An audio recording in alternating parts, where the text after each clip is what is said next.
코닉글로리라는 종목이 오늘 상한가를 갔습니다.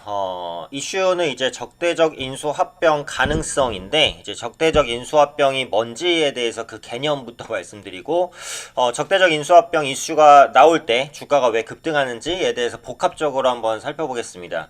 일단은 그 코닉글로리는 좀 생소하신 분들도 계실 거예요. 동전주기 때문에, 그렇게 이제 시가총액이 큰 종목도 아니고, 뭐 큰 종목이라는 게 아니라 엄청 작은 종목이죠. 네. 코닉글로리는 시가총액이 매우 작은 종목입니다.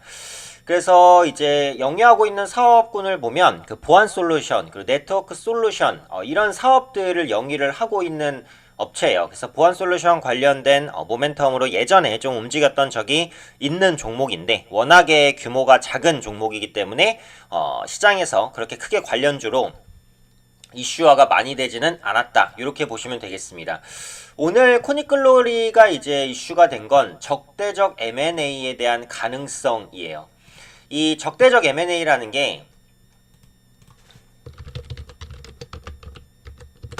기존의 대주주는 원하지 않는 M&A를 말합니다. 그래서 기존의 대주주는 원치 않지만 외부에서 지분을 매입해서 대주주의 지분을 초과할 만큼 이제 주식을 매집을 하거나 아니면은 일부 연합을 구성해서 대주주를 위협하는 것을 이제 적대적 M&A라고 합니다. 이 적대적 M&A가 나타날 때는 조건이 있어요. 기본적으로는 시가총액이 너무 크면 안 되겠죠. 예를 들어서 삼성전자를 적대적 M&A다 한다라고 한다면 뭐 어마어마한 자금이 들어갈 거 아닙니까? 그렇기 때문에 당연히 이제 중소형주가 첫 번째 조건이고, 두 번째는 대주주 지분이 낮은 게 두 번째 조건입니다. 예를 들어서 대주주 지분이 한 60%면은 아무리 적대적 M&A에도 소용이 없어요. 왜냐?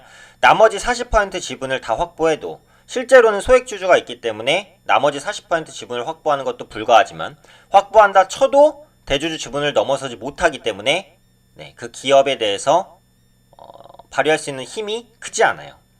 근데 기본적으로 이제 중소형주고 대주주 지분이 낮은 기업이 적대적 M&A의 타겟이 됩니다. 그래서 지금 그 코닉글로리 같은 경우 대주주 지분이 11.67%밖에 안 돼요. 그러니까 매우 낮죠. 그래서 한 15% 정도만 확보를 해도 대주주 지분을 넘어서니까 적대적 M&A에 대한 시도가 가능하다라고 보시면 되고, 이 적대적 M&A를 했을 때 주가가 급등하는 이유는 아주 간단합니다. 아까도 말씀드렸듯이 적대적 M&A라는 건 뭐예요? 대주주의 의사에 반하는 M&A예요. 이미 코닉글로리의 대주주는 매각할 의사가 없다고 계속해서 밝혀왔어요. 지금도 그러고 있고. 그런데도 공격을 받을 수 있다는 거잖아요. 그러면 대주주 입장에서는 어때요? 자기 회사를 뺏기지 않기 위해서는 지분을 추가로 확보하고 싶겠죠. 그러면 장내 매수할 가능성이 있어요. 그리고 적대적 M&A를 시도하는 쪽에서도 어때요? 지분을 많이 확보해야 되잖아요. 역시 장내 매수를 할 가능성이 있죠. 대주주 쪽에서도 그렇고 공격하는 쪽에서도 그렇고. 그럼 주식에 대한 매수 수요가 여기저기서 많다 보니까 어때요?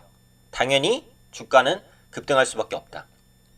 그래서 보통 적대적 M&A 이슈는 웬만해선 상한가입니다. 코닉글로리라서 말씀드리는 게 아니라 적대적 M&A 이슈가 부각되면 웬만해선 상한가예요. 그리고 이 종목은 시가총액이 작고 대주주 지분도 낮기 때문에 실제로 적대적 M&A에 대한 타겟이 될 수 있어요. 그래서 지금 이 코닉글로리를 완전히 가져가는데 드는 비용이 최대 한 70억 정도일 거라고 봐요. 그러니까 70억이 물론 작은 돈은 아니지만 기업을 먹겠다고 달려드는 쪽에서는 그 정도 자금은 준비를 했겠죠. 그래서 생각만큼 부담스러운 자금은 아니다. 다만 지금 시점에서 뭐 무조건 적대적 M&A가 확정됐냐? 그건 아니에요. 단순히 썰이에요. 그리고 코닉글로리는 이전에도 대주주 지분이 워낙 작아서, 그리고 중소형주여서 적대적 M&A 가능성이 꾸준히 부각되긴 했습니다. 그래서 이번에도 그렇게 크게 어떻게 보면 신뢰감이 없을 수도 있는 이슈예요. 물론 앞으로 나오는 부분을 봐야겠지만요.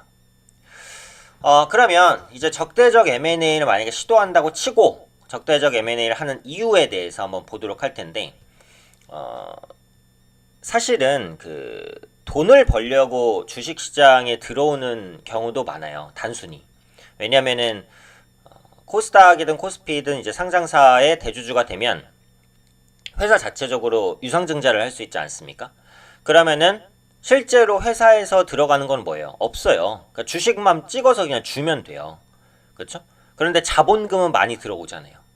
그래서 그런 부분들을 이제 알게 모르게 빼돌리는 부분도 있고, 이런 식으로 해서 이제 돈을 버는 수요가 있는 것이고, 두 번째는 적대적 M&A의 다른 목적으로 그 기업이 너무 저평가가 돼 있어서 그 기업을 통째로 가져가서 내가 한번 살려보려고, 그런 개념으로 적대적 M&A를 하는 경우도 있어요. 근데 이것은 이제 가능성이 적고, 오히려 조금 더 많을 수 있는 세 번째 경우인데, 내가 예를 들어서 뭐 게임 사업을 하고 싶다고 합시다.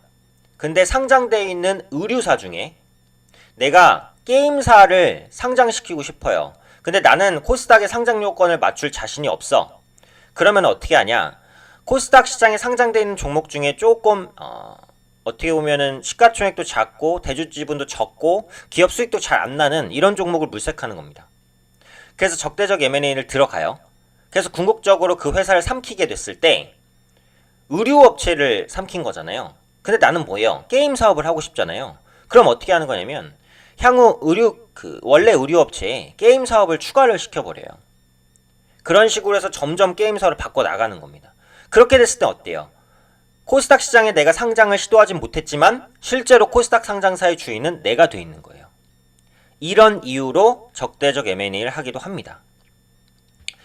네, 그래서 이 적대적 M&A 이슈가 왜 주가에 호재가 되는지, 그리고 적대적 M&A 대상 기업은 보통 어떤 기업인지, 그리고 적대적 M&A에 대한 이유는 무엇인지, 이런 부분에 대해서 제가 간략하게 말씀을 드렸어요. 그러니까 그러다 보니까 이걸로 투자 포인트를 잡으면 어때요? 기본적으로